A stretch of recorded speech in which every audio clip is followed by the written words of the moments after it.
Depannya kuburannya Syekh Abu Bakar bin Salim ini ada aspal, ada ini apa namanya, cor-coran semen. Jadi yang ceramah-ceramah teriak bilang di Tarim itu tidak sengaja tidak dibangunkan aspal gara-gara khawatir bekas kakinya wali itu tertutup. Itu dusta. Jadi Dusta ya. kalau mau berbohong jangan nanggung gitu loh. Sekalian aja jadi Ba'alawi. Saya bongkar semuanya teman-teman, saya live, saya tunjukkan ini ada aspal. Sampai saya sebut ada satu dai yang sangat terkenal, Ustadz Abdul Somad. Saya bilang, Ustadz Abdul Somad, ini lihat ini ada aspal di Tarim ini.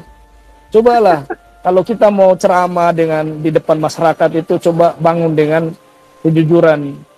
Jangan sampai demi kedudukan, demi Anda mau terkenal, demi fulus, Anda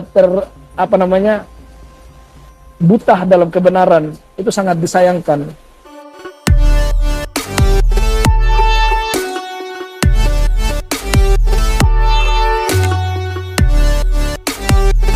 Assalamualaikum warahmatullahi wabarakatuh.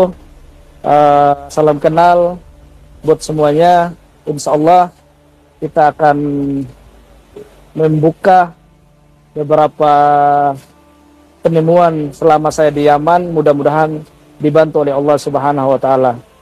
Jadi semoga teman-teman dukung terus ya, biar kita tetap membongkar kebodohan-kebodohan yang beredar di negeri kita tercinta.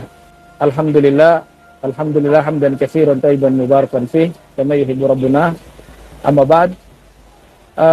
Teman-teman yang dirahmati oleh Allah Subhanahu wa Ta'ala, insyaallah saya akan menyampaikan beberapa yang saya dapat di Yaman, kenyataan yang ada di Yaman dengan jujur, tidak akan dengan membangun dengan framing dan juga dengan kebohongan. Dan memang guru-guru kita selalu menganjurkan agar ini jujur, as-sidq ma'allah, jujur kepada Allah Subhanahu wa Ta'ala, dan juga kepada as-sidq ma'an nas, jujur kepada manusia. Dan insya Allah saya akan menyampaikan beberapa perkara nanti, dan saya tidak ingin membenci siapapun, saya juga tidak ingin merendahkan siapapun, tapi saya ingin bagaimana ini sebagai nasihat buat kita semuanya, atau khusus Ba'alawi, bahwasanya cobalah dicerna, dipikirkan dengan hati, agar kalian itu tidak terus-terusan dijadikan bulian masyarakat atau dijadikan tuduhan-tuduhan pembohong atau segala macam. Teman-teman, masalah Ba'alawi ini yang kenapa saya gigih sekali mencari di Yaman, karena ini masalah akidah dan negara kita tercinta, bukan masalah kepentingan atau uang dan segala macam. Terus yang kedua teman-teman, saya sampaikan juga, agama ini adalah nasihat. Kata Nabi sallallahu alaihi wasallam, ad-dinun nasiha, agama ini adalah nasihat. Man ra'a minkum munkaran falyughayyir bi yadihi fa in lam yastati bil lisanihi fa in lam yastati bi qalbihi. Jadi Nabi sallallahu alaihi wasallam memerintahkan kita untuk mengingkari sebuah kebatilan. Kalau kalian melihat kebatilan, maka hendak kalian mengingkari dengan tangan, kalau tidak bisa dengan lisan, kalau tidak bisa juga dengan hati. Dan itu adalah adfa'ul wadhalika adfa'ul iman. Demikian itu adalah termasuk lemahnya iman. Dan di sini teman-teman, saya tidak akan memfitnah klan Ba'alawi dan saya tidak akan framing. Insya Allah saya akan berusaha mungkin untuk insaf, berada di tengah-tengah untuk menyampaikan kebenaran yang saya temukan di Yaman, yang nanti insya Allah kita buktikan satu persatu yang beredar di negeri kita tercinta.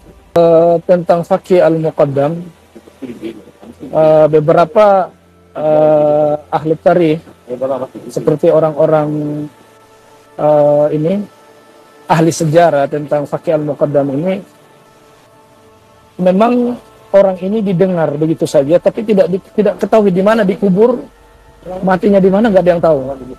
Cuma didengar.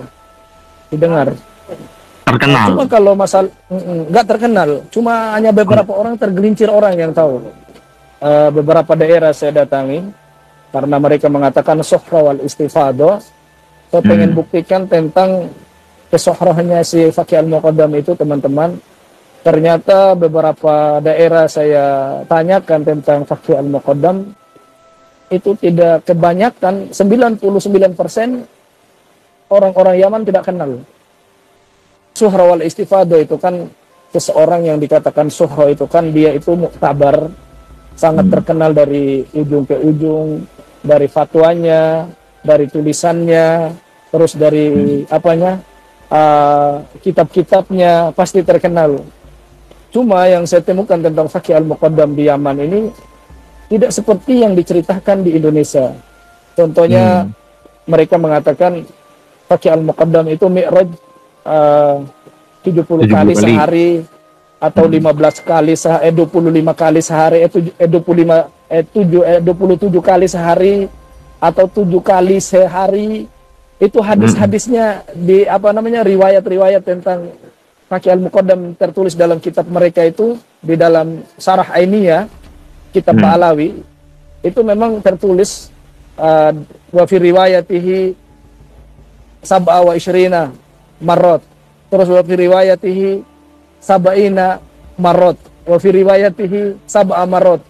Jadi di situ memang di kitab Ba'alawi mereka memang meyakini bahwasanya Fakih Al-Muqaddam, nenek moyang mereka itu mi'raj 70 kali dalam sehari. Dan kalau dalam akidah ahli sunnah wal jamaah itu sepakat tidak ada yang bisa mi'raj kecuali Nabi SAW. Saya itu sering ke Aden, ke Taiz, terus ke Yafi, ke Makho, menanyakan tentang Fakih Al-Muqaddam. Itu rata-rata nggak ada yang kenal. Malahan kalau saya tanya tentang Syekh Abdul Qadir Ar-Jilani, itu malah suhroh di kalangan masyarakat Yaman. Dan beberapa lab saya waktu di TikTok itu banyak sekali teman-teman saya tunjukkan sambil lab. Saya tanyakan orang-orang Yaman, dari tentaranya mau dari pelajarnya. Saya tanya tentang Fakih Al-Muqaddam dengan Syekh Abdul Qadir Ar-Jilani. Malahan banyak yang menjawab katanya kalau Syekh Abdul Qadir Al-Jilani itu mereka kenal. Tapi kalau Fakih Al-Muqaddam wallahu a'lam, nggak tahu kata mereka. Saya beberapa tokoh agama saya temui seperti ulama Syafi'iyah sendiri yang ada di Tarim yang menentang Umar bin Hafid. Jadi teman-teman, banyak sekali ulama Syafi'iyah yang menentang Umar bin Hafid yang ada itu di Tarim. Mereka itu memiliki dars-dars di masjid di Tarim. Itu sangat banyak yang menentang Umar bin Hafid. Kenapa mereka menentang? Karena perbuatannya Umar bin Hafid ini sangat menyelisih akidah, menyelisih pokok kita dalam agama kita. Yang coba bayangin teman-teman, setiap beberapa tahun bisa mereka melahirkan tempat ibadah baru di Tarim. Yang dulu hanya adanya kuburan Hud alaihissalam, yang mereka pun yakini kuburan Hud itu bukan jadi kuburan Hud itu teman-teman bukan diyakini dengan penglihatan mata, bukan diyakini dengan ada saksi yang lihat adanya di tempat itu, bukan. Tapi itu kuburan Hud itu diyakini dengan mimpi. Jadi ada seorang Habib Abu Bakar bin Salim kalau tidak salah, dia mimpi bahwasanya kuburan Hud itu ada di situ, dan dia mimpi kuburan Hud datang berziarah kepada beliau. Wahai Abu Bakar bin Salim, in lam tazurni sa'ajuruka, kalau kau tidak ziarahiku maka aku yang akan menziarahimu. Jadi itu dalam kitab mereka tertulis gitu loh, bahwasanya kuburan Nabi Hud alaihissalam itu sendiri mereka yakinkan, dan mereka bikin kuburannya itu bukan dibangun dengan ilmu, dengan sejarah, bukan juga dibangun dengan penglihatan, tapi dibangun dengan mimpi. Dan itu yang lebih membodohkan lagi, sudah dibangun dengan mimpi, mereka jadikan tempat tawaf. Gitu loh. Ada syekh yang penulis kitab Di antara kitab yang beliau tulis adalah Al-Quburu fil Yaman.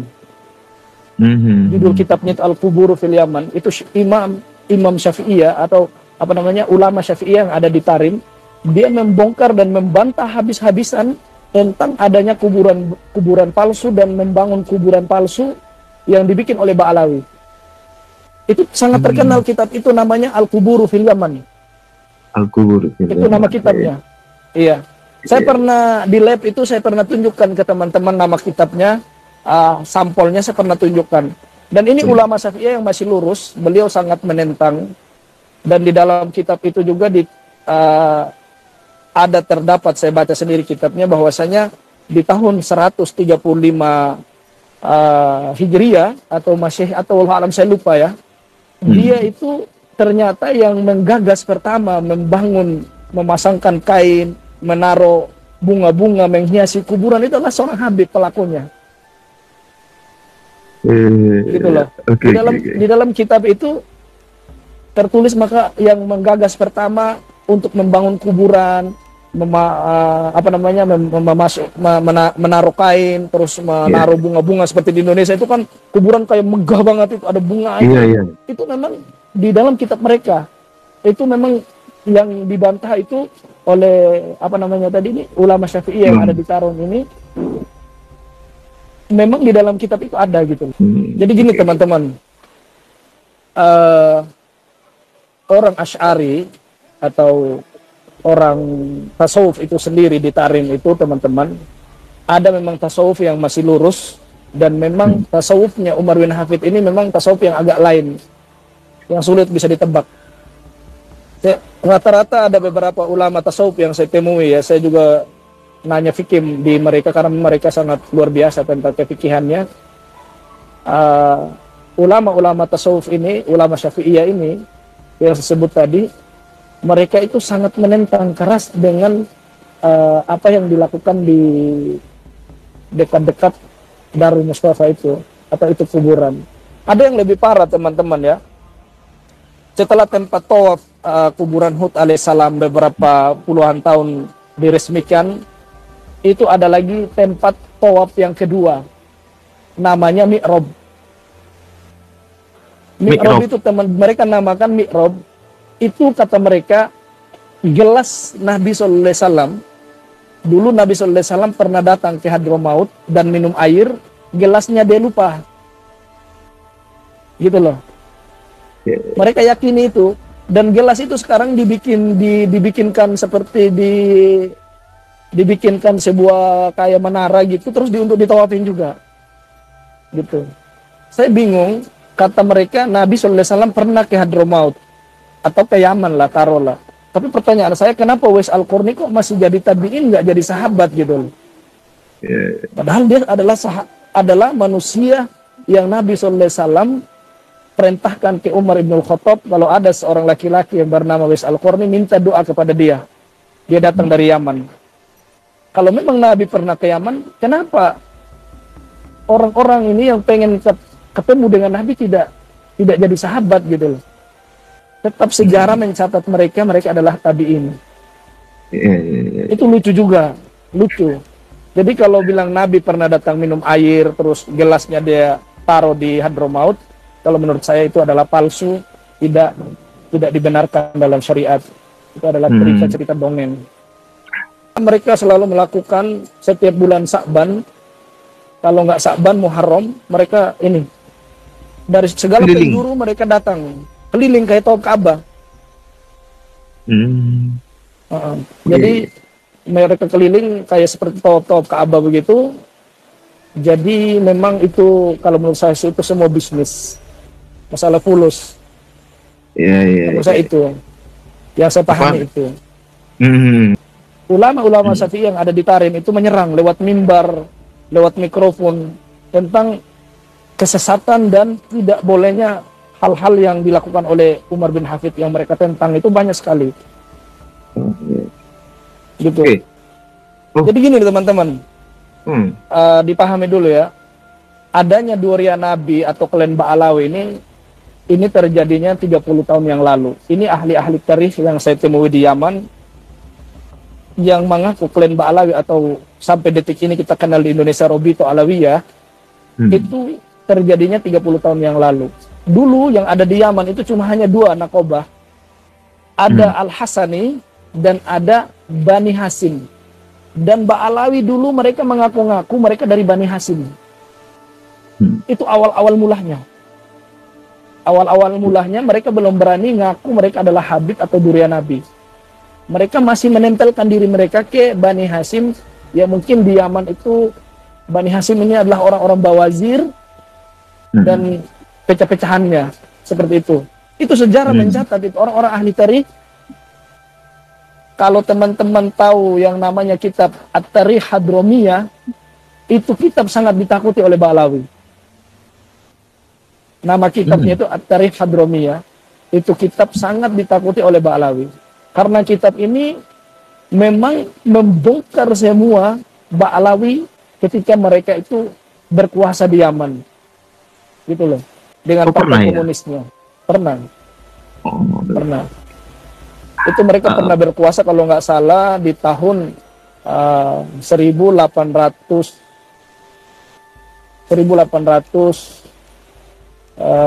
sekian lah. 1887, 1886, 85, 89, Ali Abdullah Soleh mengambil alih negara itu kan sekitar tahun 90-an. Tahun 90-an, tahun 1889. Ali Abdullah Soleh jadi presiden. Di saat itu kan di Yaman Selatan itu kan masih dikuasai oleh partai komunis. Dan di antaranya pemimpin-pemimpin mereka itu adalah Salim Ali Al-Baido, itu pemimpinnya, presiden partai Falasaf, partai apa yang menang dari partai komunis itu namanya Ali Salim Al-Baido, terus wakilnya itu Al-Jufri, dan pembesar partainya itu Al-Atos, orang-orang Bani Hasim atau Bawazir ya. Itu di namanya Ghail Bawazir, adanya itu di dekat Mukalla. Saya pernah tanya tentang klan Ba'alawi ini, apakah mereka durian Nabi atau tidak.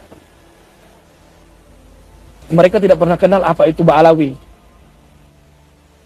Yang mereka kenal hanya Al-Atos, Al-Jufri, atau apalah, bin Hafid, dan yang lainnya itu yang mereka kenal. Kalau per orang mereka kenal, gitu loh.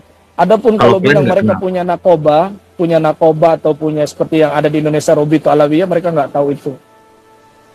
Ada yang lebih ekstrim lagi dari Bawazir ya. Mereka sebagian Bawazir mengatakan orang-orang ini mengaku durian Nabi tapi kelakuannya nggak sesuai. Jadi makanya mereka ini ka'annahum fil manam, mereka itu seperti dalam mimpi mengaku durian Nabi. Itu statement dari Bawazir. Itu sebenarnya sebagian orang Bawazir gitu. Oke. Dan memang di Yaman itu teman-teman, kata Habib itu tukang sampah pun boleh mengatakan itu. Kita katakan Habib boleh. Karena kata Habib itu di Yaman itu adalah orang yang dicintai dan orang yang mencintai, bukan suatu gelar fulan alam yang terhormat atau yang tertinggi, enggak. Gitu loh. Atau enggak usah di Yaman ya, di seluruh negara Arab, di Jazirah Arab, kata Habib atau Habibah atau Habibi itu adalah sesuatu yang sudah sehari-hari bagi mereka. Iya. Kita mau beli sayur ya Habib. Kam ada. Udah biasa itu kata Habib bukan gelar untuk seseorang durian Nabi gitu loh. Apalagi Ba'alawi ini kan dikatakan Habib sekitar 30 tahun yang lalu. Kan sesuatu yang lucu. Oke. Dan yang lebih parah lagi teman-teman ya, yang kita lihat kuburan-kuburan mereka yang ada di Tarim seperti ini ya. Saya tunjukkan satu contoh nenek moyang mereka yang sangat fenomena di kalangan mereka ini. Ini lihat teman-teman di HP ini. Iya. Ini satu contoh ya. Ini tidak ada sama sekali tertulis Al-Habib atau As-Sayyid, tapi langsung Asy-Syaikh Abu Bakar bin Salim. Jadi kesimpulannya teman-teman, semua kuburannya para klan Ba'alawi yang ada di Yaman sekaliber Abu Bakar bin Salim saja itu nggak dipasang Habib atau Sayyid. Kalau di Indonesia kan itu makam-makam itu kan ada langsung Al Habib, As Sayyid, Al Habib, Al Habib, Al Habib. Semua kuburan yang mau asli, yang mau palsunya semua Al Habib tertulis. Gitu loh. Jadi terbantah bahwasanya kata-kata Habib itu tidak ada di Yaman. Contohnya ini kuburan nenek moyang mereka yang sangat suhroh, kata mereka, Syekh Abu Bakar bin Salim. Itu nggak ada tulisannya Al-Habib. Atau As-Sayyid. Langsung aja Syekh Abu Bakar bin Salim. Gitu loh. Bang Terus Nasab, juga yang di antara yang di Tarim, seperti mereka mengatakan di Tarim itu tidak ada aspal. Ini aspal semua ini teman-teman. Ini di kuburan, di depannya kuburannya Syekh Abu Bakar bin Salim ini ada aspal. Ada ini, apa namanya, cor-coran semen.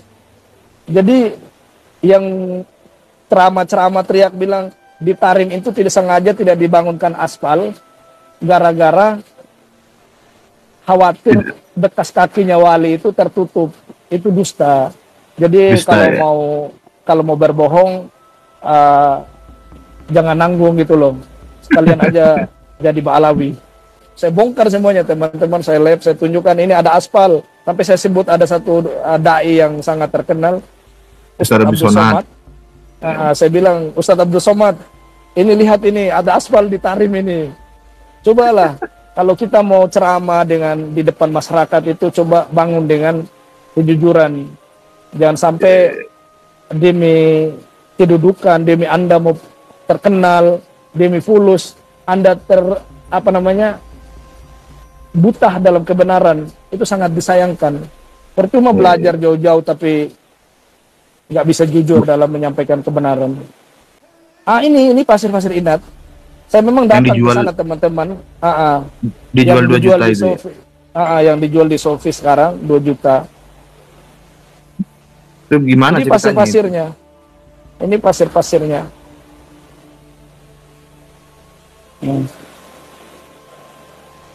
Ini pasir-pasir yang ada di sini ini teman-teman. Sampai saya ini loh,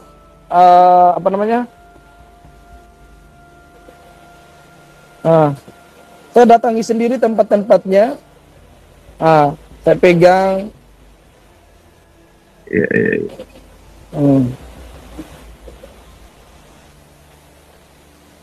Itu pemakaman apa? Ini pasir-pasir yang mereka akui ini. Ini pemakaman Jambal yang ada di Tarim. Itu yang disebut pasir Inat. Ini pasir yang ada di Jambal. Kalau ada pun yang di pasir Inat tadi, tempatnya kuburannya Syekh Abu Bakar bin Salim. Ini pasir-pasir sekitar sini. Itulah yang namanya pasir Inat yang mereka jual di Indonesia. Bang Nasab. Gimana bang? Kita bisnis aja bang. Impor Bisnis pasir Inat bang. Iya, kita jualin ke budak-budak. Saya bawa satu botol. Ada di penginapan, satu botol itu saya bawa pasir. Nanti kalau teman-teman mau ketemu sama saya di bandara yang mau minta, silahkan. Memang pasir Inat itu teman-teman, mereka diakui pasir itu. Kalau teman-teman siram di depan warung, misalnya nggak pernah ada orang belanja di warung misalnya ya, disiramkan, diteburkan di depan warung itu, nanti yang datang makan malam, makan siang itu langsung ini Namrud, Raja Harta. Makan malam itu langsung Namrud sama pasukannya makan malam di warung-warung kalian. Gitu. Terus seperti di toko-toko pakaian, toko-toko apalah. Itu kalau pasir diakui kata mereka, kalau ditabur di depan-depan toko kita, itu yang datang belanja nanti langsung ini Namrud. Raja Namrud. Gitu loh. Karena yang paling kaya raja di dunia kan Namrud. Iya, saya klarifikasi dulu. Itu ajaran mereka, klan Habib Alwi tentang pasir itu. Ajaran mereka. Itu ajaran bang. Pada ambil ini, pada ngambil gitu, taruh di botol. Saya juga ada ngambil, masukin ke botol. Saya mau bawa ke Tarim, mau tes lip nanti teman-teman kalau mengandung emas. Saya mau bawa kirim terus tiap biar di ini Iya, iya. jadikan emas biar cepat kaya, Iya, iya. biar Ini nggak dawer tuh, nggak dawer kan. iya, iya. Biar gak ada.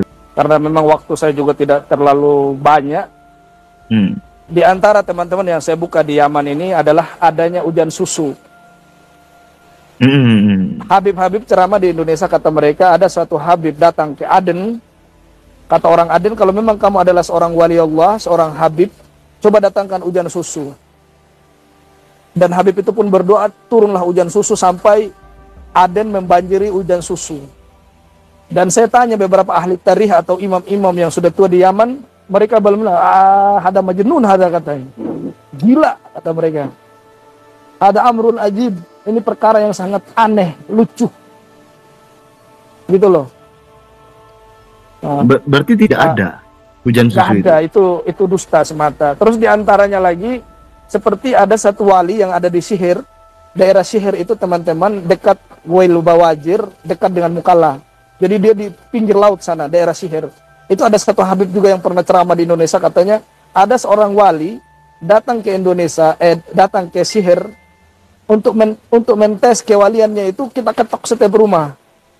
Ketok setiap rumah ada, ketok rumah siapa lagi ada. Jadi setiap rumah yang seluruh ada di Sihir itu, mereka yakini setiap rumah ada orang ini, kayak apa, kayak kodok gitu loh. Ketok buka pintu ada lagi, ketok buka pintu ada lagi.